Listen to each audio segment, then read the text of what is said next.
Hello and welcome to this week's episode of the Dublin to Denver podcast with me, Colum Cronin.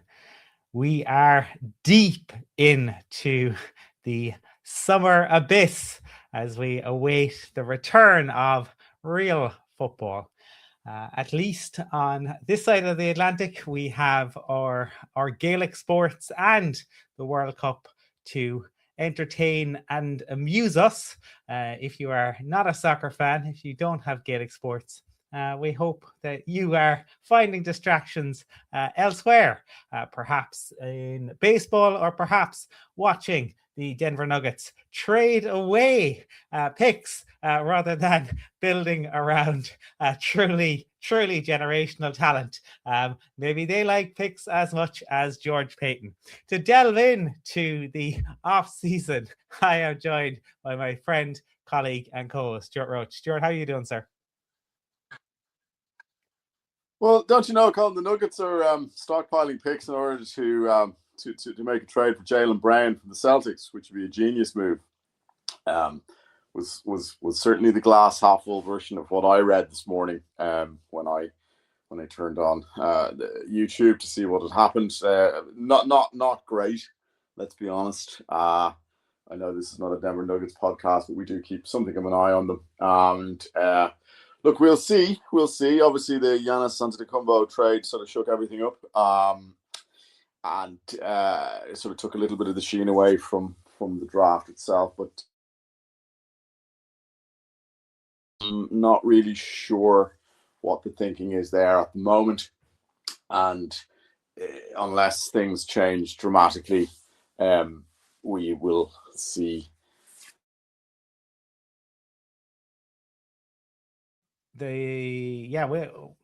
Plenty going on in the NBA, much less so in the NFL. We are having had all the news last week. We find ourselves with not as much news, to put it mildly, this week. We have Marvin Mims, expressing some, I guess, understandable frustration with the position he finds himself in, but also, trying to temper that by saying he does recognize that he is very fortunate also. So Marvin playing kind of both sides of the coin there. We had the official announcement, even though we knew it, around the dates for training camp. So basically, just about a month from now, with training camp kicking off on July 22nd, and then vets reporting on the 28th, and a week on, Stuart, from Cam Jordan going back to the Saints, the Broncos, not making a move. An indication that they're unlikely to do anything, or because Von is out there. Von has been angling. They has been, not a whole host of talk on that. Are they waiting until they get into camp and see who might be available with others, or is this kind of say, it takes a village, and we have what we have? And well, with the rookie finally signing his contract this week, what are your thoughts? Well, initially, some of my thoughts are that whoever the Nuggets version of P. Smythe Esquire must have hijacked this, because I was going to launch into a bit of a diatribe about what the hell the Nuggets were doing, but that will have to go into the ether. And hey, let's be honest, it's not like we need any more enemies on this show, so let's stick to football. One thing, Colin, that I actually hadn't realized, and it was pointed out on Mile High Report by a poster who we don't know, and in fairness, it was a valid comment, even though it seemed to kind of come from a place that was an answer to something that we hadn't actually said, but probably worth pointing out. Whatever you think about the situation with Cooper, and obviously it's still a bit of a sensitive one, When we mentioned bringing in Von Miller, potentially as a replacement for leadership and to replace Cooper's productivity last year, I didn't realize Colin Wright forgotten, and maybe it was because Miller was no longer on the team. Von Miller has had his own issues with domestic violence. Now, charges were dropped in the most recent case, but he was suspended for 4 games, which I think, sort of it is worth pointing out. So, look, there's no point in saying zero tolerance for domestic violence. The NFL is correct, and then sort of ignoring the fact that Von Miller has had issues like that. I genuinely didn't know. I haven't really followed Von's career that closely after he won his second Super Bowl with the Rams. So I don't know. I mean, is that something then that you're like, did he serve his time? We don't know the ins and outs, but in that regards, why were the charges dropped? I don't know, but it's not a good look, and it just maybe that plays into it. In fairness, Colum, you have to say that the ownership group has been very clear in regards to the kind of people that they want on the team and the kind of leaders they look for. And I was just listening to a rival podcast. I don't know, direct rivals, DNVR, and they did mention something about the fact that there was a sea change in regards to the attitudes of players and personnel towards Jonathan Cooper after the second arrest. Up until that moment, I think there was a lot of support, a lot of people willing to give him the benefit of the doubt, and then that second incident really did seem to I'm not saying it sounded death knell for Jonathan Cooper's Broncos career, but it certainly shifted, according to I think it was Zach Stevens. So that's something to keep an eye on. I think most people now would be genuinely surprised if Cooper played much part in the Broncos season coming up. Colin, I think a lot of people, again, we need to be careful of our words, but a lot of people would expect Cooper to be cut. We're now into the situation of trying to work out sort of dead money and stuff like that. So, but I thought it was important to mention that. And as I said, the person who brought it up in my report was right to say that, because it did sort of come across as being hypocritical. So I don't know where that leaves us, Colin.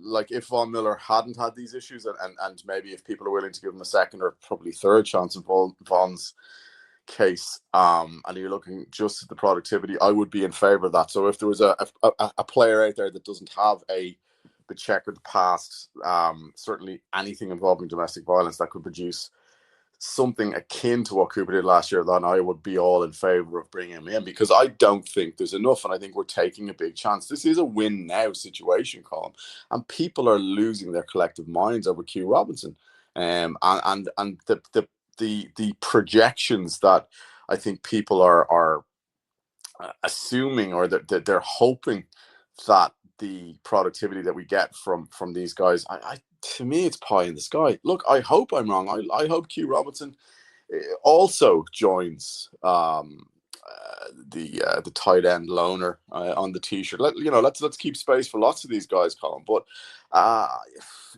let's see what Q Robinson does in training camp. I mean, there are still presumably players out there. Just off the top of my head, Colin, the two that were most obvious were Cam Jordan and Von Miller. There's bound to be other pass rushers out there. Obviously, Bosa's there, but he didn't look like he had much left in the tank. So you're going to get options should you want to choose. But if anything, if history has taught us about the Denver Broncos and about training camps and about preseason, Colin, people are going to go even more crazy over Q Robinson or Ellis or Tillman. And I'm not seeing it. I don't know. We've lost. What was Franklin Myers last year, Colin? I think he was like in and around the 9 sack mark. Jonathan Cooper had 9. And there's 18 sacks gone already. And people just seem to think that, the next man up is going to cover that. It doesn't always work out like that, Colin. It's not always that simple. There was a reason why these guys were starters, and there's a reason why these guys that are coming in to replace them are backups. Malcolm Roach has looked excellent in relief, but it's a big difference between that and being the starter. Onyedem, we've been over him before. Some people thought it was a great draft pick. Other people had him. I saw one magazine had him ranked 20th amongst defensive tackles. They thought it was a huge overreach to draft him, and also he's a rookie, so it's unlikely that he's going to be able to step into Franklin Myers' shoes. Same as Warike. These are good rotational pieces potentially. Look, I don't know. I don't want to belittle Onyedem before he's even taken a meaningful NFL snap, Colin. But I do think it is highly unlikely that we can match what Franklin Myers and Cooper gave us last year from within. As I said, I hope I'm wrong. I would be massively surprised, and I just personally just don't see it. Yeah, I mean, I suppose, I just think going back rarely, if ever, is the way to go. But I am surprised that we didn't really push for Cam Jordan, but maybe we'll find out that we did. I mean, I think we've discovered over recent weeks, and we've discussed this a little bit, that the Broncos,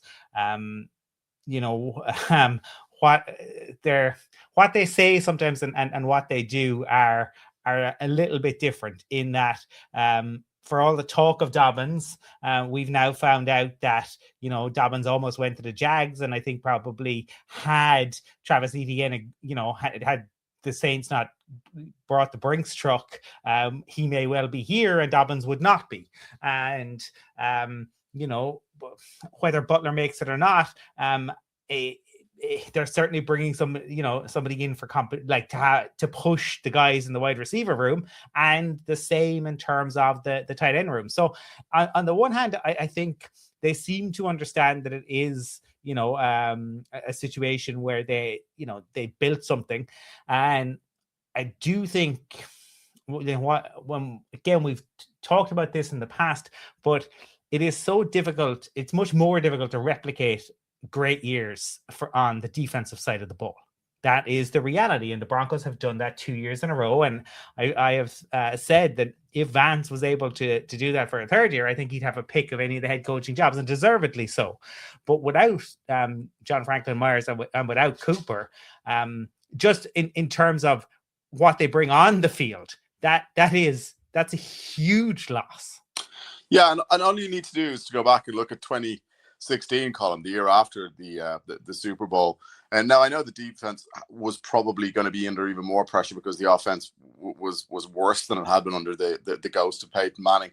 But all it took was that Broncos defense to lose two pieces in Malik Jackson and Danny Trevathan, and it took a step backwards. There was no question that defense was anywhere near as strong as it had been in 2015. So it doesn't take a huge amount to regress. Now, was it still a good defense? Absolutely, because I think we finished 9-7 that year and probably had no real right to. But it doesn't take much. It doesn't take much to regress. Like, history has shown us that. I mean, I know, like, the 85 Bears, the Ravens in 2000, they were all outstanding defenses. Didn't lose a huge amount personnel wise, but they weren't able to replicate what they had achieved the year beforehand. So, as you pointed out, Colin, it was already a big ask to try and get this 3 years in a row to have Vance Joseph's defense performing to the level it's been able to. I as I said, in regards to sort of filling the sack total or matching the sack total or coming close to it, I think that's going to be extremely difficult by just losing those two players. And to be honest with you, Colin, even if we'd kept Franklin Myers and if Cooper hadn't gotten himself into huge amounts of trouble, the chances are the defense probably wouldn't have been as strong anyway. That's just the way it goes in football. So I think anyone expecting the defense to play to the same level as it did last year is probably in for a bit of a rude surprise. And certainly, if they do, yeah, I mean, amazing. But just taking out one or two pieces undoubtedly changes it. And again, offenses will be a little bit different. How they attack you will be a little bit different. So we will see. But certainly, the Broncos could use some help. I mean, they had been endeavoring, it seemed, to run it back as much as possible.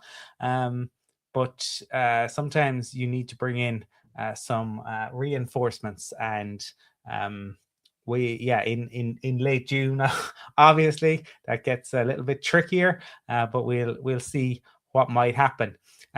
There's something I want to run by you, Stuart. But before we do that, is there anything else that you wanted to touch on? These never end well, Colin, when you say you want something to run by me. No, I just had a quick look there, Colin, a second ago, and the top 3 ranked edge players that are available, I'm not including Vaughan in this, at the moment currently are Joey Bosa, Jadeveon Clowney, and Hassan Reddick. So that's kind of what you're looking at in regards to veterans. So I don't know if would you say probably Vaughan would be the best out of that group?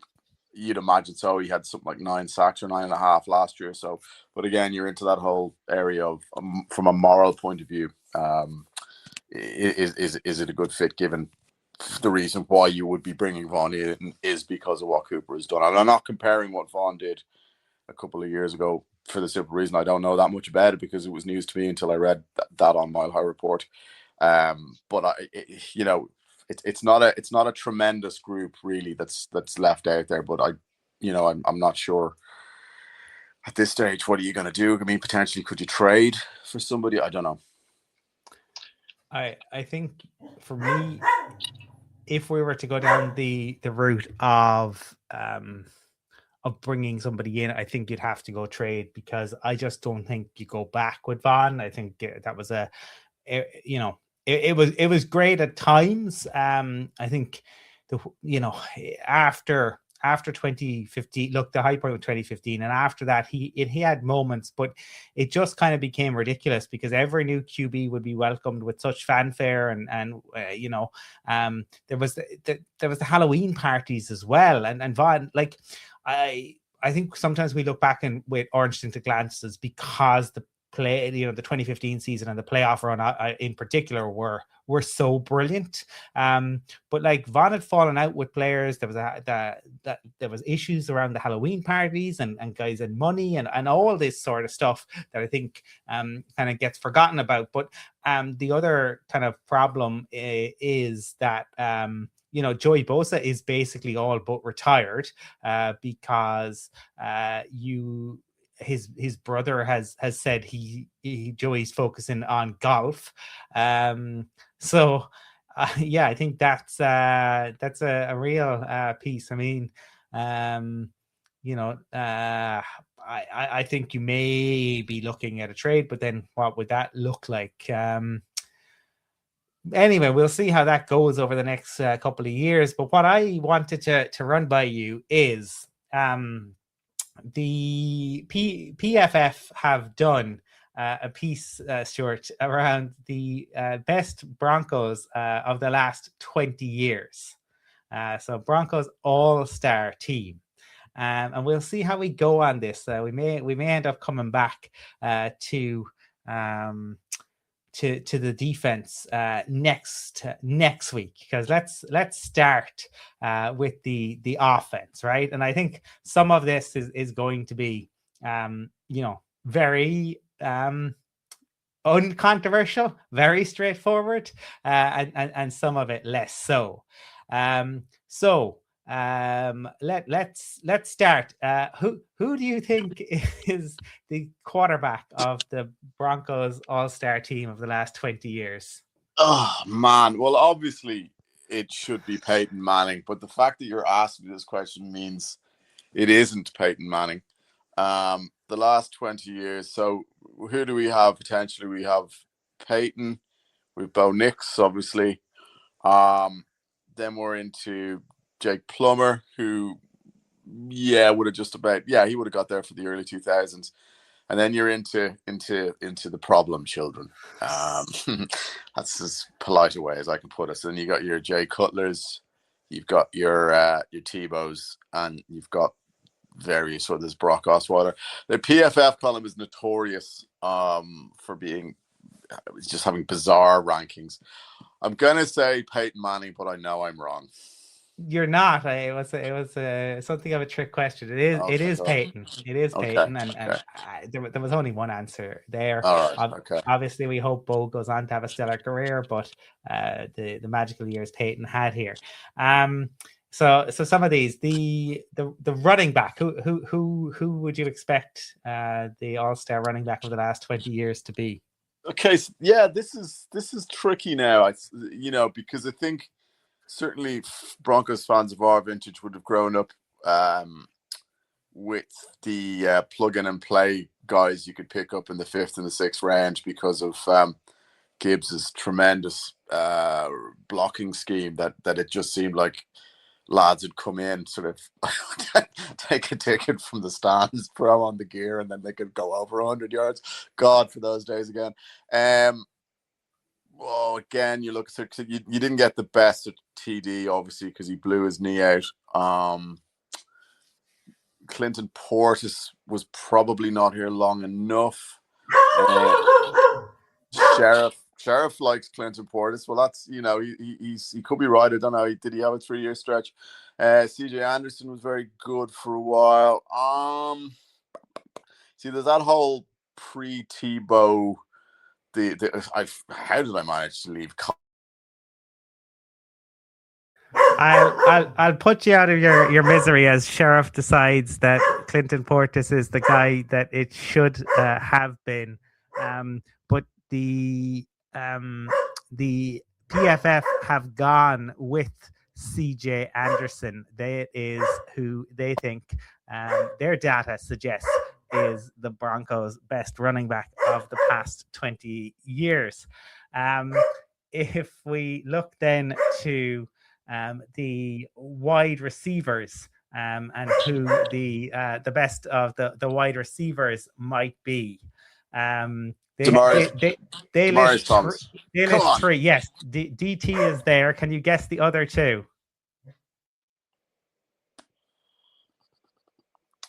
Can I guess the other 2? Decker? No. Aaron Decker is not one of them. Emmanuel Sanders? Yes. Emmanuel Sanders is there. And after Emmanuel, it is Brandon Marshall. So Brandon Marshall is the next of them. The two tight ends who they've gone with are Julius Thomas and Tony Scheffler. So those are the 2. Obviously, Julius having those kind of magical years with Peyton Manning and Peyton really getting him paid a whole host of money, and Tony Scheffler being the other tight end. Would Julius Thomas or Tony Scheffler be a surprise, or do you think those are the 2 you'd go with as well, Stuart? Julius Thomas for sure, Colum. Yeah, Tony Scheffler was one of those, because you could see he was just coming into his prime, and then did we trade him? Did we not?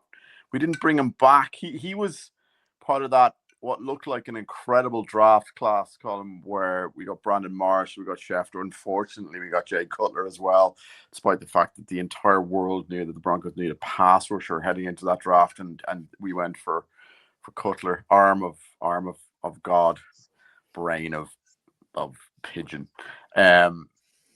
So Schefter would be slightly surprising, I think, Colum. But then again, it does sort of back up the fact that we've not been great as an organization when it comes to tight ends, particularly through drafting. And apart from, say, Julius and Schefter obviously as well, most of the tight ends that we've had come in the last 2 decades that achieved anything were usually free agents. And I think that's something that we would hopefully be able to address in the coming years. But no, I suppose when you think, if you'd asked me beforehand, look, would I have been able to name the 2 the PFF picked, I would certainly have named Julius Thomas, but then I would have really struggled for the second one. So I think there's something in that for sure. So let's hope that Justin Jolie is the answer in 10 years' time.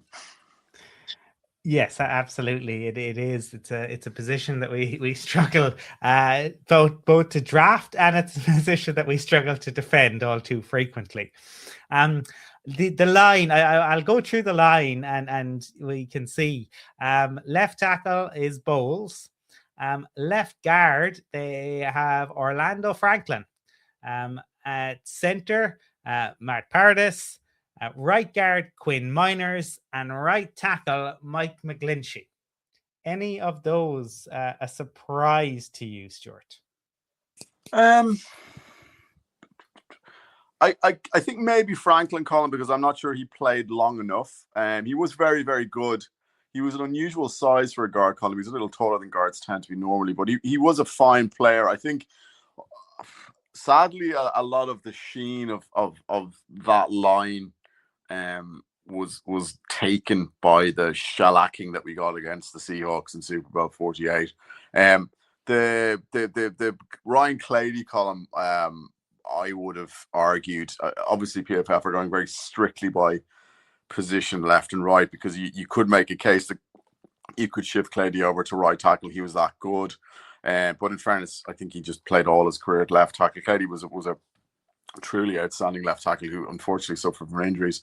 And I suppose you have to say, in fairness, Colin, that Mike McGlinchey did struggle a little bit early on in his Broncos career, but there was an article I think I saw on 104.3 The Fan during the week that Mike McGlinchey is playing the best football of his career, and he puts it down to, I think, the line coach here in Denver. And he himself and Bowles have been tremendous bookends for the team, Colin. So bar moving Clady over, I think probably that is the right call. Like Quinn Minor's, absolutely 100% the right guard. No questions there whatsoever. And Paradis was a decent player, I think. Obviously we lost him to free agency, and we've had some good centers since then. But I guess you probably would have to put Paradis in. And let's be honest, Colin, winning a Super Bowl does help these things. Like that's kind of really the it adds a little cherry on top if there was any doubt. I think if you're looking at, say, between Paradis and I can't remember the name of the guy who came in immediately after him, who was also a decent player as well, but or Manny Ramirez before him. Manny Ramirez was a good center too, to give him his due. But Manny sent the ball flying into the Hudson River, the opening play of the Super Bowl, and Matt Paradis won the Super Bowl 2 years later, so maybe that was the clincher. Indeed, that definitely does play a significant factor in these things. But an interesting exercise, and I think let's come back. Let's keep the defense and come back to that next week, and we can delve into that at that point, because I have a feeling that the very last week of June into the first week of July could be a pretty barren one for news, Stuart Roach. So we'll keep that one just in case.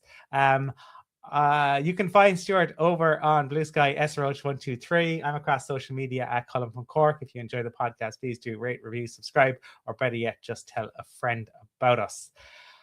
All that remains to be said at this point is go Broncos. Go Broncos.